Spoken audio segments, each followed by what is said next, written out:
오늘 우리에게 주시는 하나님 말씀은 시편 66편 1절에서 5절까지 말씀입니다. 함께 한 목소리로 합독하죠. 시작. 온 땅이여 하나님께 즐거운 소리를 낼지어다. 그의 이름의 영광을 찬양하고 영화롭게 찬송할지어다.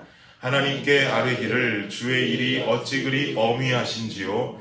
주의 큰 권능으로 말미암아 주의 원수가 주께 복종할 것이며 온 땅이 주께 경배하고 주를 노래하며 주의 이름을 노래하리이다 할지어다. 셀라. 와서 하나님께서 행하신 것을 보라. 사람의 아들들에게 행하심이 어미하시도다. 아멘. 우리는 신앙생활을 해나가면서 신앙생활의 목적에 대해서 정확히 정립할 필요가 있습니다. 많은 그리스도인들, 예수님을 믿는 수많은 성도들이 신앙생활의 목적을 구원이라고 여기게 되는데요. 그러나 사실 신앙생활의 목적은 구원이 아닙니다. 구원으로 끝나는 것이 아니에요. 에베소서 2장 8절을 보면 이런 말씀이 나오지요. 너희는 그 은혜에 의하여 믿음으로 말미암아 구원을 받았으니 이것은 너희에게서 난 것이 아니요 하나님의 선물이라. 여러분 그렇게 믿으십니까? 네. 이 말씀이 구원의 정의에 대해서도 우리에게 정확하게 알려주지만 또 우리가 가져야 하는 신앙생활의 목적과 목표에 대해서도 정확하게 알려주고 있는 구절이 됩니다. 이 에베소서 2장 8절에서 말씀하는 구원은 한마디로 하면 주님께서 우리에게 주신 선물이다 이 말이에요. 우리가 노력해서 얻은 것도 아니고 하나님께서 우리에게 값없이 주신 선물이라는 것이죠. 그러면 우리가 신앙생활을 하는 목적이 구원이다라고 고백한다라고 한다면 그것은 하나님께서 우리에게 주실 선물을 목적으로 여기고 신앙생활한다라고 하는 의미가 됩니다. 그러나 바른 성도의 모습이라면 구원은 선물로 받는 것이고 구원을 선물로 받은 후에 값없이 얻은 구원의 삶을 통해 나는 어떻게 구원함을 주신 하나님을 위해 살아갈 것인가까지를 고민할 수 있는 것이 우리의 목표가 되어야 됩니다. 거기까지 도달해야 되는 것이죠. 이것이 바로 우리의 목적이 되어야 하는 거예요.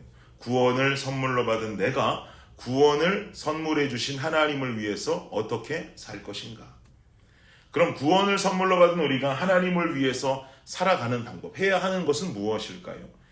이사야서 43장에서도 인간의 존재의 이유를 말하기를 이 백성은 내가 나를 위하여 지었나니 나의 찬송을 부르게 하려 함이다 라고 막 기록하고 있죠. 즉 구원을 선물로 받은 우리가 하나님을 위해서 해야 하는 신앙생활의 목적, 우리가 도달해야 되는 것은 올바른 찬양과 올바른 예배의 삶까지 살아가는 것, 이게 중요하다는 거예요. 오늘날 많은 미국의 그리스도인들에게서 나타나는 한 가지 문제점은 이곳이 하나님 말씀 위에 기반으로 세워진 나라이기 때문에 예수님 믿는다고 말은 하는데 도리어 믿는다고 말은 하는 사람들 중에 교회 다닙니까 물어본다면 교회는 다니지 않는다고 말하는 미국인도 굉장히 많아요. 근데 이게 안 된다는 거죠. 하나님을 믿는다고 하는 것은 믿는 삶을 살아야 되는 것인데 그 삶은 주님 찬양하고 높이는 삶을 살기 위해선 예배까지로 도달하는 삶이 진정한 그리스도인의 삶이 되어야 한다 이 말입니다. 그래서 오늘 저는 여러분과 함께 우리가 하나님을 찬양하고 예배하는 자세와 어떤 그런 모습에 대해서 좀 이야기를 나눠보고 싶은데요. 우리가 이 부분에 대해서 잘 정립을 할 때 우리는 신앙생활의 목적과 나 자신이 이 땅에 존재하는 이유에 대해서 바른 이해를 할 수 있게 될 것입니다. 본문 1절을 다시 한번 우리 읽어보죠. 1절입니다. 시작. 온 땅이여 하나님께 즐거운 소리를 낼지어다. 온 땅이여 하나님께 즐거운 소리를 내라 라고 하는 것은 우리가 이 말씀 안에서도 볼 수 있듯이 하나님 찬양하는 것을 의미하는 것입니다. 그러면 온 땅이여 하나님께 즐거운 소리를 낼지어다. 이렇게 우리는 찬양하는 삶을 살아야 될 것인데 어떤 마음과 어떤 자세로 주님 찬양해야 되는가. 그 이야기가 그 뒤에 나오게 된다는 이야기예요. 2절을 보시죠. 2절입니다. 시작. 그의 이름의 영광을 찬양하고 영화롭게 찬송할지어다. 아멘. 그의 이름의 영광을 찬양하라는 것입니다. 사랑하는 여러분, 우리가 하나님을 찬양하는 자세의 첫 번째는 하나님은 찬양받으시기 합당하신 이름임을 선포하는 거예요. 이게 중요해요. 왜 하나님은 찬양받으시기 합당하신 이름입니까? 하나님은 이 땅을 창조하신 창조주인 줄을 믿습니다. 이 땅을 구원하신 구원의 이름인 줄을 믿습니다. 이 땅의 주인이신 주권자의 이름인 줄을 믿습니다. 이러한 하나님의 존재를 우리는 그저 바라볼 수만 없고 우리는 찬양으로 높일 수밖에 없는 것이죠. 그래서 찬양이라고 하는 것은요, 기본적으로 하나님을 경외하는 마음으로부터 시작되는 것입니다. 경외한다는 것은요, 상대를 두려워하는 마음을 말하는 것이죠. 상대를 두려워할 수 있는 조건은 간단합니다. 상대를 아주 크게 여기는 거예요. 그리고 반대로 나를 아주 작게 여기는 거예요. 아주 작은 내가 아주 큰 상대를 바라볼 때 우리는 가장 큰 두려움을 느끼게 될 수 있습니다. 이것이 바로 경외의 마음의 시작 단계다 이 말이죠. 나는 이렇게 작은 존재인데 상대는 너무 큰 존재로 여겨진다면 그 상대적으로 나는 그 앞에 두려움을 느낄 수밖에 없는 거예요. 그래서 하나님을 찬양한다라고 하는 것은요, 주님 앞에서 어떻게 해야 돼요? 철저히 나의 작음을 인정하고 그분의 철저하게 크심을 인정하는 것. 여기서부터 우리의 찬양이 시작해야 되는 것입니다. 그러니 한없이 작은 내가 한없이 크신 주님을 찬양하면서 우리는 주님 앞에 그저 잠잠히 찬양할 수 없는 거예요. 그래서 우리는 손을 들어서 작은 존재가 큰 하나님을 높여드리는 모습을 취하기도 하고, 연약한 내가 전능하신 그분 앞에 나오니 주르르 눈물이 나오기도 하고, 이렇게 하면서 주님을 찬양하는 모습을 갖추게 되는 것이죠.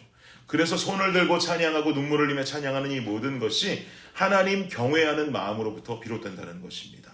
사랑하는 여러분, 나의 작음을 인정하세요. 그리고 주님의 크심을 인정하는 거예요. 그것이 바로 이 마음을 가지고 있을 때 우리의 찬양과 우리의 예배가 올바른 모습으로 구성되어질 줄을 믿습니다. 그럼 하나님 찬양하는 자세 두 번째는 뭔가? 3절 볼까요? 3절 말씀 함께 읽겠습니다. 시작. 하나님께 아뢰기를 주의 일이 어찌 그리 엄위하신지요. 주의 큰 권능으로 말미암아 주의 원수가 주께 복종할 것이며. 아멘. 여기 보니까 주의 일이 어찌 그리 엄위하신지요 라고 말합니다. 하나님을 찬양하는 자세의 두 번째는요, 하나님께서 나를 위해서 행하신 그 일을 기억하면서 그분을 높이는 거예요. 오늘 본문 이후에 제가 지난주에 시편 말씀드릴 때 셀라라고 말하면 그 뒤에 중요한 이야기 나온다고 그랬죠. 오늘도 4절에서 셀라라고 말하고는 그 뒤에 나오는 구절들을 보면은요, 하나님께서 이스라엘 백성들을 출애굽시키실 때 홍해를 가르셨던 하나님의 역사를 기록하고 있어요. 즉 홍해 앞에서 죽을 수밖에 없던 이스라엘을 구원해 주신 하나님을 높이는 장면이 나오는 것이죠. 사랑하는 여러분, 우리도요 인생의 홍해들 만납니다. 살아가다 보면은요, 야 이거 도저히 건널 수 없겠다. 그리고 뒤로는 애굽의 군사들이 쫓아오고 앞으로 가도 죽고 뒤로 돌아서도 죽을 수밖에 없는 그런 상황들을 맞이할 때가 있죠. 도저히 건널 수는 없겠다. 도저히 넘어갈 수가 없겠다. 넘을 수 없는 높은 산과 같은 어려움들 인생 속에 마주하게 됩니다.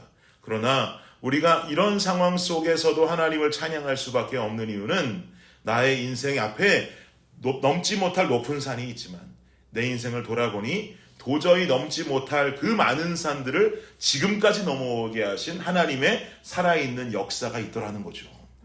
받은 복을 세어보니 셀 수도 없이 많더라는 것이죠. 우리가 잘 부르는 찬양 가사에도 말하지 않습니까? 내가 누려왔던 모든 것들이, 내가 지나왔던 모든 시간이, 내가 살아왔던 모든 순간이 뭐라고요? 당연한 것 아니라 은혜였어. 돌아보니까 내가 살아왔던 모든 순간, 내가 누려왔던 모든 것, 내가 지나왔던 모든 시간들이 하나님께서 나를 지켜주신 은혜였고 그 모든 것이 내 삶에 임한 하나님께서 주신 축복이었다라는 것을 우리는 깨닫게 된단 말입니다. 여러분 그렇게 믿으십니까? 네. 그러면 우리는 하나님 어려운 순간 속에도 찬양하지 않을 수 없는 거예요. 넘지 못할 산을 넘어오게 하시고 건너지 못할 바다를 지날 수 있도록 인도하신 그 하나님을 기억하면서 우리는 그 하나님의 역사와 능력을 인정하며 주님을 찬양할 수밖에 없다는 것이죠. 사랑하는 여러분, 우리는 이러한 이유들로 이러한 자세를 가지고 주님 찬양해야 되는데요. 간혹 보면 예수를 믿는다고 하는 성도들 중에서도요, 이 찬양을 선택이라고 여기는 사람들이 있어요. 찬양은 선택이 아니에요. 우리가 할 수 있어서 하는 것 아니고 우리가 할 수 없다면 하지 않는 것, 이런 선택의 여지가 아니라 찬양은 우리 존재의 이유입니다. 우리 환경이 우리 존재의 이유를 방해할 수 없어요. 우리 존재의 이유를 우리 환경으로 인해서 우리가 사명감 가지고 행하지 않을 수가 없는 것입니다. 하고 안 하고를 내가 선택하는 것이 아니라 나는 크신 하나님 앞에 잠잠히 찬양할 수 없는 작고 연약한 존재일 뿐인 것이죠. 오늘도 나를 지키시고 지금까지 나를 지켜오신 하나님의 크신 일들, 그 행하심을 우리가 인정하고 작은 내가 주님 앞에 손을 들고 마음을 다해 주님을 찬양하는 이 모습, 그 모습 그대로 살아갈 수 있는 저와 여러분 모든 블레싱 성도님들 삶이 되시기를 예수님의 이름으로 축복합니다. 아멘. 기도하겠습니다. 주님, 그렇습니다. 내가 지나왔던 모든 순간들, 내가 누려왔던 모든 시간들, 그 모든 것들 다 하나님의 은혜임을 깨닫게 됩니다. 그러니 우리가 잠잠히 주님 찬양할 수밖에 없습니다. 주님, 돌아보니 나의 인생 참 부족하고 연약하고 약하기 짝이 없는 인생이었으나 크신 하나님께서 나를 지켜주셨기에 내가 그 크신 하나님 찬양할 수밖에 없습니다. 창조주요 구원자요 주권자이신 주님을 찬양하는 우리의 삶, 이 삶까지 도달하여 주님을 찬양하고 하나님의 기쁨의 삶을 살아갈 수 있는 우리 블레싱 성도들의 삶이 되게 하여 주옵소서. 구원 얻었다면 구원 얻은 자답게 찬양으로 예배함으로 하나님을 높이는 삶 살아갈 수 있는 우리 모두가 되게 하여 주시옵소서. 감사합니다. 이 모든 말씀 예수님의 이름으로 기도드립니다. 아멘.